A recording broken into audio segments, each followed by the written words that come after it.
We all know exercising can help lower blood pressure, but what's the best type of exercise? A brand new study just came out looking at exactly this question. And they looked at 5 categories of physical activity: aerobic exercise, HIIT or HIIT, resistance training, combined training, and isometric exercise.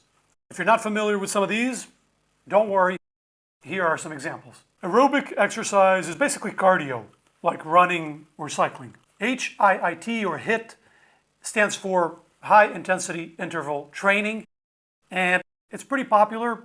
It's a workout with short bursts of intense activity interspersed with either rest periods or periods of lower intensity exercise. So it might be, for example, cycling 30 seconds as hard as you can, and then a few minutes of cycling at low intensity to recover, and doing this over and over. Resistance training is basically movement where your muscles have to beat some resistance.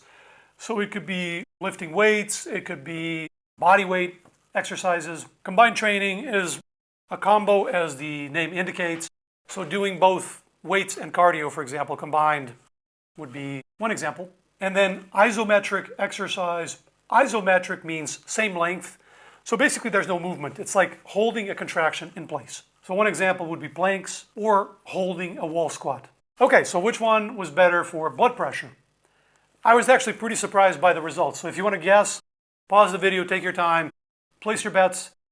Here are the answers. For systolic blood pressure, which is the higher value in your reading, HIIT or HIIT was the least effective. It lowered systolic blood pressure by an average of about 4 millimeters of mercury, so 4 points. And all of these values are for resting blood pressure, so measured at rest after a period of a few days or a few weeks doing each exercise. Next up was aerobic exercise at 4.5, then resistance training at slightly more than 4.5, then combined training at 6 points, and finally isometric exercise at over 8 points.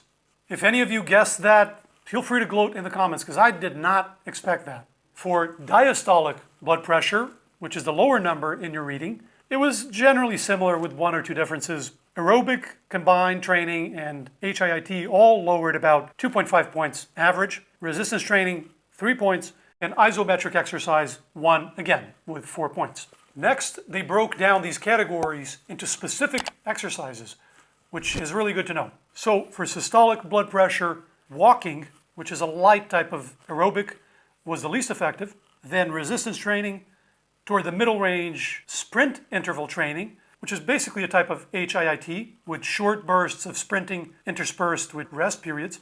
Then we have combined training, then regular running, so aerobic continuous running like jogging, then cycling, and topping the list, 3 types of isometric exercise. Hand grip, so holding the grip contraction, isometric leg extension, so again, holding that extension, and finally, isometric wall squats, leading the pack with over 10 points average reduction, which the authors note is in the range of a standard dose of an antihypertensive. So it's a pretty respectable reduction for a single exercise. For diastolic blood pressure, there were some differences.